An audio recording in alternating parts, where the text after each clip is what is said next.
Okay, so today we're going to attempt a still life, which I quite enjoy doing because it's, you know, total freedom. Bang these pegs in. Just mapping this in with black gesso, which is brilliant stuff because whatever you do with it, when it dries it's completely matte and uniform. So we need a bit of shadow, so I think under this, as you can see, you can mix it with water. I'm going to take a big risk now and just use a roller. Take these up, separate the background from the foreground. This will dry quite matte, and as this is in the background, we use that sort of aerial perspective that it's more blurred than the foreground. So we're going to use some heavy duty black paint, fruits, apples or tomatoes, and we can have one there. And let's go for here. You need what they call unification rather than harmony sometimes, so odd numbers tend to be more successful. Take one more look from the back here. See, at the moment I think it looks like a family huddled together against the wind. I'm going to do a background, I think, with a bit of a moon or a sun. It's best to mix the red and the yellow in first before the white, I think. You can see what we've got. Yeah, it looks great, more or less.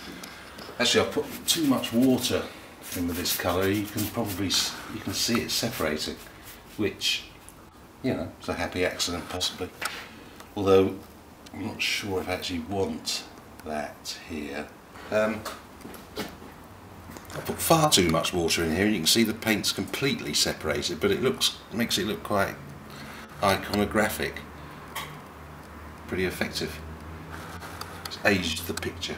I'm going to very much thin this paint down and apply it as a wash.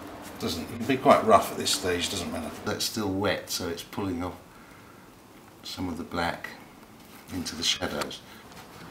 And where we have these nice little bits and bobs that are happening, I think I'll revert back to this thinner paint. Start with the cork. Just keeping the right shape that's important. One little line sometimes. And it looks like this bottle looks like it's actually sinking into the ground. Some cheese with holes in.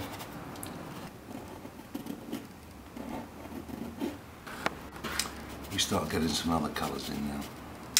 Again, it helps to smudge this because you start getting some nice optical greens coming in, which would be very helpful with our, you know, dolciolata. I think it would help if I get a palette knife and just scrape some lighter colour across. We might get some better texture. That seems about right. And then just pull up some pigment.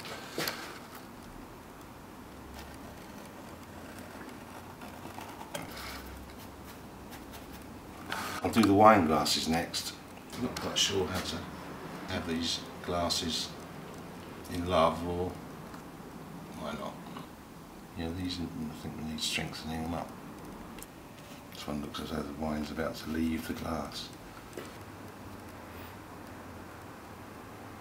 Some red here. I think either this foreground needs to be more heavily applied, or this area. I think I'll go in for changing this, but still leave this, because this works, I think. Maybe some red or orange or something. I'm going to try it before we do the fruit. It can even come through. Keep these marks in. There's a much better composition now. I think actually that the fruit will just pull the whole thing together. Little bits of paint shrinkage. They work in some places but not others. I suppose we can just say these could be tomatoes. These two are good, that one's good, this one's slightly flat. I can tell that if I go much further with it will get worse. We'll just sign this one. That's it.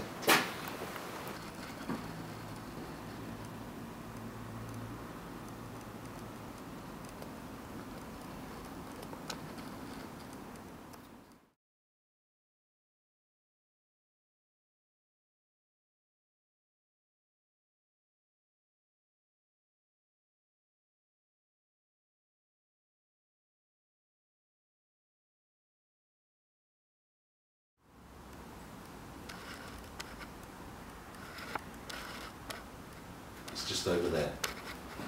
The crock of gold.